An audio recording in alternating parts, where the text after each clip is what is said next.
Good morning, sir. Hai Sobat Rama kesayangan gue, Anjay. Baik lagi nih sama gue. Siapa lagi kalau bukan Dul. Oke, kali ini gue akan membahas satu film yang lumayan menarik nih. Jadi film ini berjudul Nymphomaniac. Tapi yang ini part satunya. Kalau mau part 2-nya, komen aja di bawah, oke? Nah, film ini menceritakan tentang petualangan nafsu wanita yang sangat tinggi. Nafsu apa tuh? Ngerti dong maksudnya? Jadi istilah ini tuh sempat didebatkan, apakah ini penyakit atau tidak. Wah, kalau gue sih mau banget dapat cewek begitu. Nah, sebelum lanjut, coba di-subscribe dulu. Terus dipencet loncengnya deh. Soalnya gue akan selalu menyediakan asupan nutrisi ekstrim buat kalian. Ngomong apa sih Dul? Anjing. Oke deh kalau gitu. Gue Dul, selamat menonton.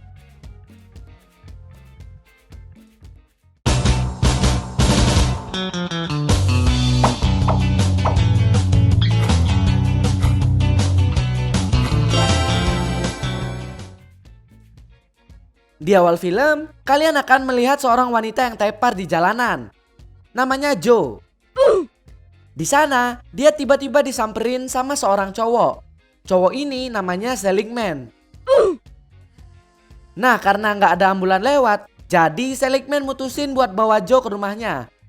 Sampai di rumah Seligman, Jo pun bingung, kenapa ada kail pancing di dinding rumah Seligman. Ya masa kailnya buat masak, mbak?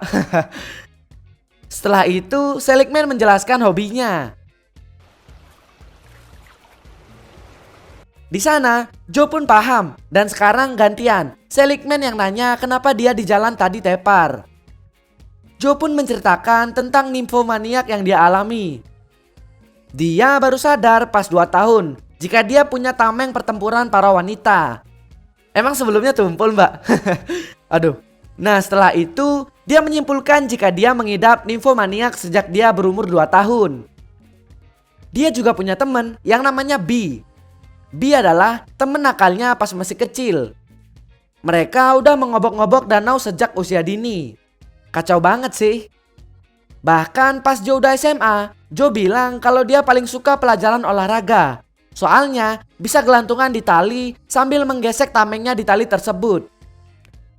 Setelah mendengar itu, Seligman bilang kalau Jo masih dalam proses perkenalan. Dan dia mengibaratkan sebuah serangga yang belum kenal dunia luar. Bahkan Seligman bilang kalau Jo bakal jadi lebih parah ketika udah makin gede. Cerita Jo pun makin dalam. Dia bilang dia udah melepas jiwa kesuciannya kepada seorang cowok yang bernama Jerome. Jo tertarik sama Jerome karena dia cowok yang gak arogan dan klasik. Anjay, gue juga begitu nih ngomong-ngomong. Bahkan Jo dan Jerome bisa bertarung hingga 8 ronde sampai akhirnya mereka tepar bersama. Hal itu pun masih kurang menurut Jo. Mereka berhenti karena Jerome yang udah mengeluarkan volcanonya duluan.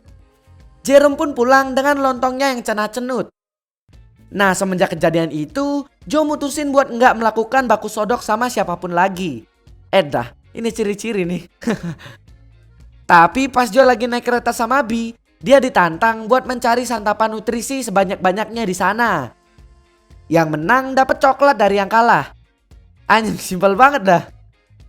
Setelah itu, mereka pun berburu di kereta tersebut.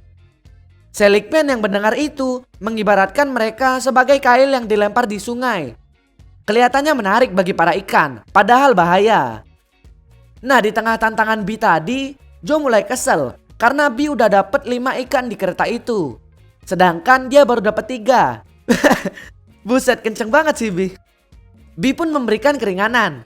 Jika Jo bisa mengservis pria yang udah menikah, dia bisa menjadi pemenang. Setelah itu, Jo pun beraksi dengan 1001 kemampuan yang dia punya. Akhirnya, Jo berhasil bikin pria tersebut kepincut. At home. Why would a man? Bahkan setelah memberikan servis ultimate, Jo terlihat belepotan. Gila, lumayan ekstrim juga nih bocah. Setelah itu dia nyamperin B dan meminta coklat yang dia janjikan. Seligman udah mulai heran sama cewek ini. Dan Joe pun lanjut cerita tentang masa SMA-nya. Religion, as you said, outlive. Joe, B, dan teman-teman SMA-nya sampai bikin persatuan gitu, gengs. Nah, di sana mereka punya slogan, cinta tidak ada arti jika tidak diberi nutrisi. Buset, Mario Dul teguh nih. Bahkan mereka juga sempat mengadakan acara, yaitu penggosokan secara massa. Gak beres sih ini. Dan gak lama setelah itu, persatuan mereka pecah karena B yang tiba-tiba bilang kalau dia jatuh cinta beneran. Padahal B adalah ketua persatuan tersebut. Nah, karena perpecahan itu, Joe mutusin buat fokus ke pendidikan biologi. Karena cerita Joe, otak Seligman udah mulai traveling nih, gengs. Singkat cerita, Joe udah lulus dari pendidikannya dan melamar sebagai sekretaris di sebuah perusahaan. Setelah itu, Joe pun kaget pas mau interview sama bosnya. Ternyata cowok itu adalah Jerome, si lemas dan singkat ketika baku tempur. Bahkan setelah itu, Jerome terlihat senang dan mengajak Joe keliling kantor buat perkenalan.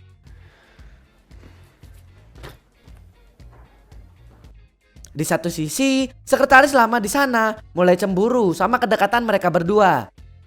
Gak lama kemudian, terlihat Jerome yang masih kepo sama kemampuan Joe. Tapi di sini sayangnya Joe menolak. No. Makanya jangan cupu kalau lagi main, bro. Karena kesel, Jerome mulai memerintah Joe dengan asal-asalan.